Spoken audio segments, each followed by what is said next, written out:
Simple question. Could you have a hidden food allergy?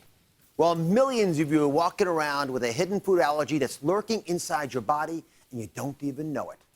It took my next guest 5 years to recognize her own hidden food allergy and 5 more years to get a formal diagnosis. Now, she's on a crusade to help you do the same. Elizabeth Hasselbeck. You know her as one of the dynamic co-hosts on ABC's talk show, The View. We have the great honor of being back with President Barack Obama and First Lady Michelle Obama. But while Elizabeth looked healthy from the outside, inside, she was suffering. No matter what I ate, and I had a healthy appetite, it was all of a sudden making me sick. It was cramping, bloating, constipation, diarrhea. I had seen countless doctors telling me it was IBS. Oh, you must be stressed out. Oh, it must be dairy. I had tried everything. All they kept giving me was medicine, which didn't work. The next step was surgery. When I went to Survivor, my diet consisted of rice and some fish. When I was there, every day I felt better. I felt like a new person. Came back to the United States. A week later, I'm sick again. While searching for clues online, Elizabeth found her answer. And then I found there is something called celiac disease. Once I removed the gluten, 6 weeks, I probably felt better. There was no bloating, no cramping, no fatigue, no constipation, no diarrhea. I was back to normal. To help others, Elizabeth wrote The G-Free Diet and a cookbook, Deliciously G-Free. But it's not just gluten that can cause health problems for women.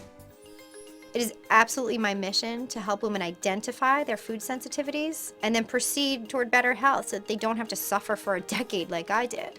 There's no need to do that. Please welcome The View, Elizabeth Hasselbeck.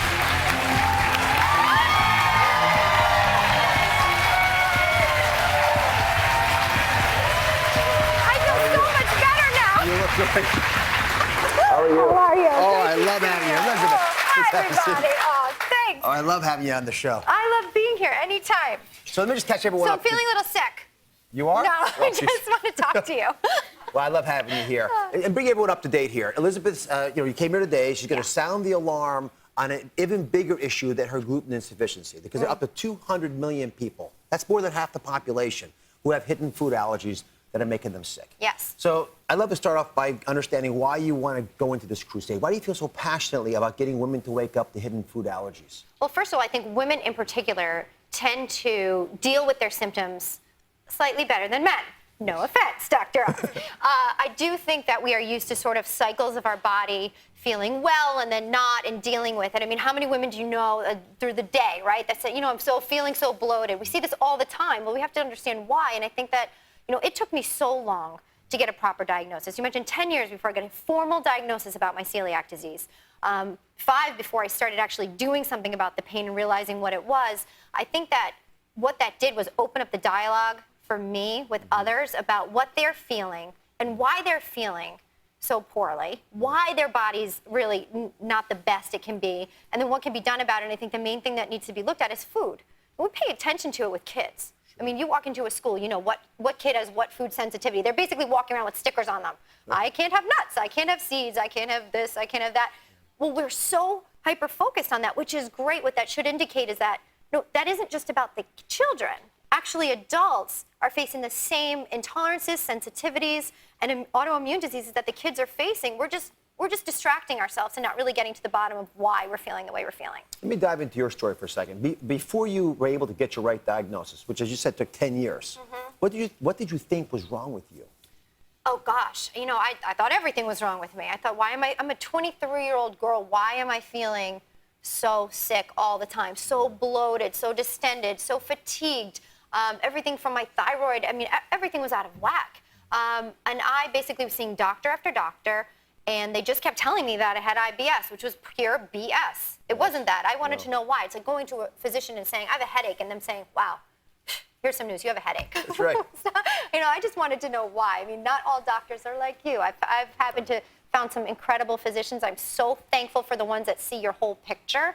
And I think that you're the leader of the pack there, and I'm thankful for that. I'd love you to help me with a little demonstration. Sure. I want to explain why I think so many folks miss their hidden food allergy. Okay. So come on over. Sure thing. And if you understand this, you'll appreciate why Elizabeth was misdiagnosed for 10 years Yeah. and why so many folks struggle.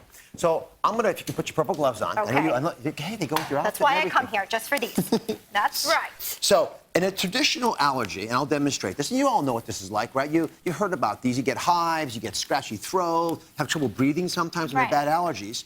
When you have a food allergy, let's say that peanut allergy, and that happens, a classic reaction is you get the allergy because you drink it down, and it gets into your intestinal system. This is your intestines, and guess what happens? As it mixes up with your intestinal system, you start to get irritation there. And then when that food's being digested, you start to get this raging fire inside your belly. It's an Right. immediate response.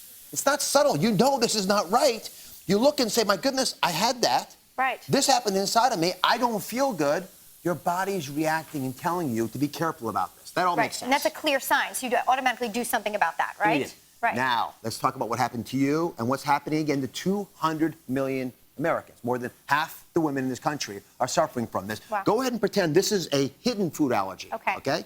Pour it onto the intestinal system, same way I did, no problem at all. And Elizabeth does it, and what happens? Well, Nothing happens. Okay. And it's So- not just Elizabeth. So what's the problem now? Well, when you first eat the food, you don't have symptoms. Hours, days, weeks later, you can start to have subtle clues. There's a problem going on. And all of a sudden, it rages inside of you. You've got bloating, rashes. Something else happens. You're some trouble concentrating.